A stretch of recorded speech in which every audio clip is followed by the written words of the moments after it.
All right, D1 Nation. Hey, this is Coach Marshall coming at you from D1 Bernie, D1 San Antonio. This past week, we have made some adjustments to our programming, and with the help of Coach Hernandez, Coach Jackson, Ostromensky, the great staff here that we have at D1 Bernie, we've been approaching this a much different way, creating a YouTube channel, also going Instagram Live this week. And over this past week, we had some interesting questions come to us as we were doing our workouts. And for those members and personal training clients who have been with us in this facility for almost 6 months now, y'all have become accustomed to the way that we train at D1 Bernie. And it's a little bit different maybe than what you might have experienced in other places. And so for those first-time watchers of what we're doing and seeing these workouts for the first time, we had some interesting questions come in. And Coach Hernandez here, I've got a few questions for you that our watchers, our listeners at home, people who are tuning in to our YouTube channel or the live videos have asked. And so the first one is just for young athletes, those aspiring kiddos out there. We start at age 7 in this building, and we see a lot of athletes dreaming on being on a varsity team or a college team, maybe a professional team.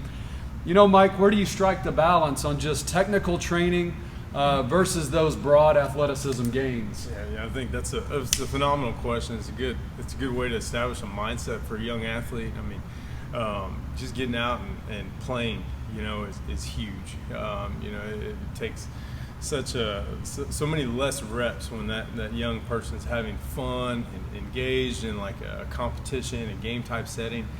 So getting into the technical aspects of it is just, the more sports you play, the more movements that you're, engaging in mentally and physically, you create those patterns. And, so from a technical standpoint, if you start at a young age, start playing a bunch of sports, you're running, throwing, doing all your basic motor skills, those technical aspects will definitely rise, and then from an athleticism standpoint, it's just going to come from being on this earth longer, getting, bigger, stronger bones, and then how you apply force, throughout your body. If you're throwing properly, if you're running properly, if you're jumping and landing properly, those to me have been kind of the biggest deals for a young athlete to move forward successfully without having any setbacks of those overuse injuries or things like that. That's great. Just to kind of add to that a little bit, my background is coaching at the college level, and serving as a recruiting coordinator for 17 years. Obviously I had a slant towards baseball. That was my passion growing up. And Mike, obviously being a college football player, we kind of look at it maybe a little different, but yet athletes are very similar, and especially the high performers that end up advancing a long ways. And one thing I think that I gathered over time just watching young players play is there's obvious measurables and tools that you have to play at high levels, whether that be at the high school level, college level, and obviously professional players. They are graded out, and the separation between one guy and the next and those measurables are very fine.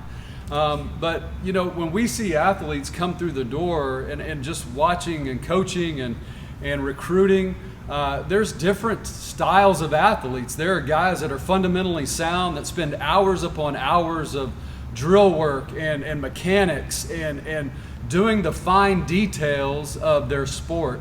There are other athletes who have incredible savvy, intangibles. They've got a heart they wear on their sleeve. Man, they come at you when the lights go on a Friday night or a Saturday, in a college football stadium, or a Friday night on a baseball field. Man, it's almost like they change into this different person, and then all of a sudden you see this incredible player and competitor come out. And then you have these other guys that are just freak athletes, and you see them we see them on TV, we admire them, we hang their posters on our wall, and we want to dream to be like them. But there's definitely more than one way to skin the cat.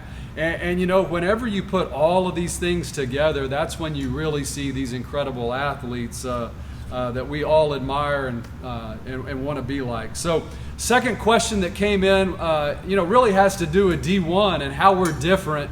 And one of our taglines is to train D1 different. And, we are a functional athletic-based training facility. And a question came in that just said, what is functional training? And I'd like to throw that to you, Mike, to answer that question. Yeah. Oh man, there's a lot of ways that we can approach this. Functional. You just try and break down the word. It's like a functional relationship. A functional relationship at work, at home.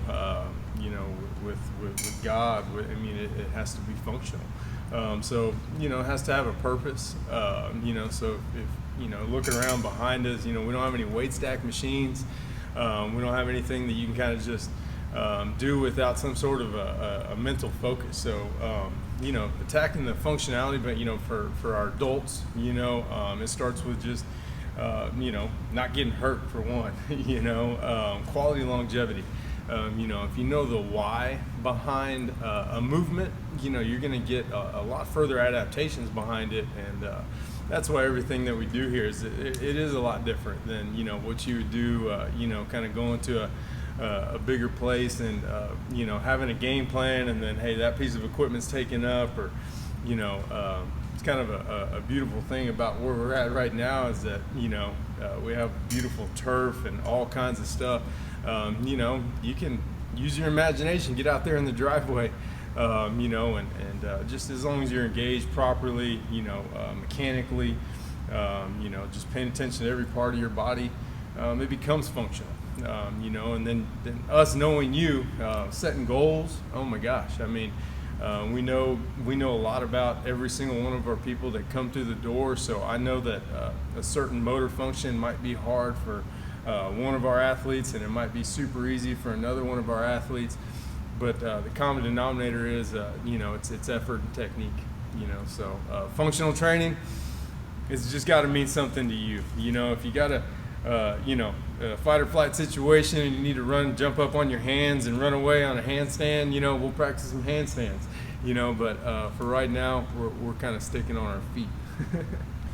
Another great question came in, and it's a really broad question, but if you were to construct an athlete, where does that start for you as a trainer? And when you look at great athletes on TV, on a football field or tennis court, man, you can go sport by sport and find a great athlete. And just, athletes over the last couple of decades have changed. Just size, strength, mobility, speed, just all these great training ideas, techniques. And we have evolved over time, from this Olympic style lift primarily to now we got this functional style. A lot of ways to look at it, but Mike, where would you start, if you were to just talk about a great athlete? This is a phenomenal question. It's something that whenever I was sitting down a few years past in my career trying to network with guys a lot smarter than me that have been in the industry a lot longer, guys like Shannon Turley at the University of Stanford, I've asked him this exact question. Coach Marr over at the University of Florida, I got coaches everywhere that I've asked this question. If you had a dream signing class come in, what do these athletes already know? And oh my gosh, from everyone kind of having a similar answer of, being fundamentally sound, they might have tremendous numbers, they can squat 500 and run 4.5 and bench the house and all this stuff, but they don't know how to move properly, so they all had kind of separate answers. But for me now as a coach and kind of growing this facility, this culture here, it's all about inside out, about starting from your center mass, having body control, moving intentionally, working through every drill intentionally. Those are the things that if you come through these doors, might not be the most attractive thing, might not be the most exciting, but you're going to be shuffling properly. You're going to know why you're doing a karaoke. You're going to know how to do high knees. So where to start with an athlete, if I could give plenty of advice is just to start by moving, by paying attention to where your belly button is. And that's the very non-scientific way of kind of putting that out there. Just knowing where your center of gravity is in all time, having a proprioceptive, value to yourself, knowing where your body is in space, and and that's just huge. It's big on, everyone's seen the athlete out there that kind of looks a little goofy. It's a seventh grader that grew tremendously, or you got you have all different sizes of levers and pulley, all kinds of fulcrums throughout our body, but what we all have is fundamentals. And if we focus that from down low, instead of where our hands are moving really fast or where our feet are moving really fast, you're gonna have a lot better time as an athlete. Another great question that came in, if you've been here and trained at D1 with Mike, he's got some great sayings, some of which, you got to be clued in and listening and to hear his description of them. But one of them that keeps coming up in the videos is just this phrase of time under tension. And I know it means a lot to Mike because he says it all the time in his training with athletes, either adult athletes and high performance athletes, younger ones. Mike, what is that time under tension? What does that mean to you? We're not talking about your quarantine time right now, okay? That might be some time under tension in your household right there, or whatnot. But yeah, from a training standpoint, it's the most it's a very mental aspect, a very mental way to approach training. So say you did 100 body weight squats.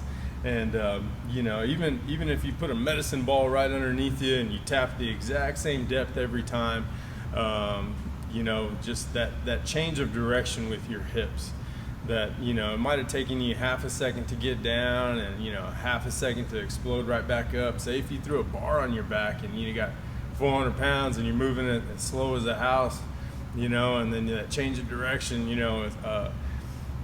getting into body positions and holding the most difficult part of that movement, say the bottom of a squat, so to where say you did 100 reps and you were only down there for a hundredth of a second. What about holding the bottom of that for about 20, 45 seconds, 60 seconds? So you're expressing that stress to your nervous system, becoming familiar with it, knowing the things that need to fire within sequence.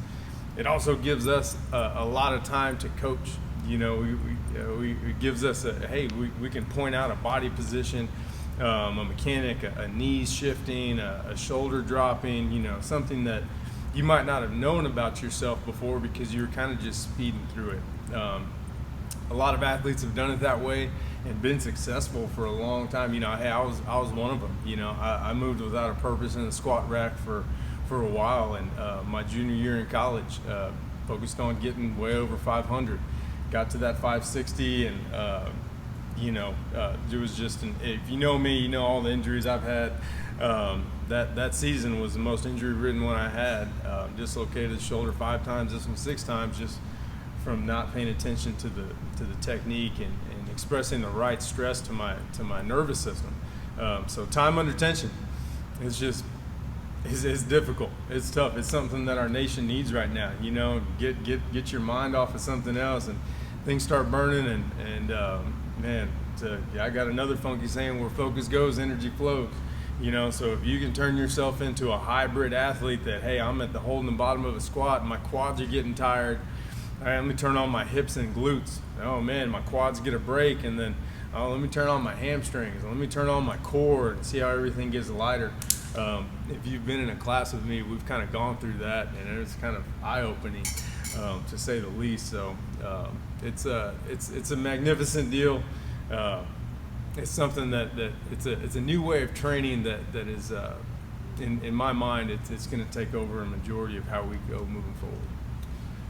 The last question we have today, and it's more of on a personal note to finish out our session here, but a lot of people are facing adversity right now of varying degrees, and our everyday normal life has been thrown a wrench right in the middle of it. Now we're having to make adjustments, and at this time, there's a lot of folks struggling out there, man, and we want to tell you from our heart, our staff at D1.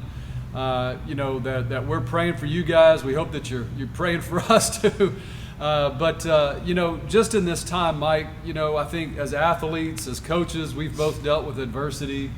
you know, either you know, in the trenches of a football field or in practice, trying to get to certain goals. Or, you know, we all have setbacks, and I know as a coach for 24 years, there were lots of high moments, but man, there were some really low moments that challenge us to our core. But you know, right now, you know, what is the importance of staying fit in this time? Oh my gosh, yeah, it's crucial.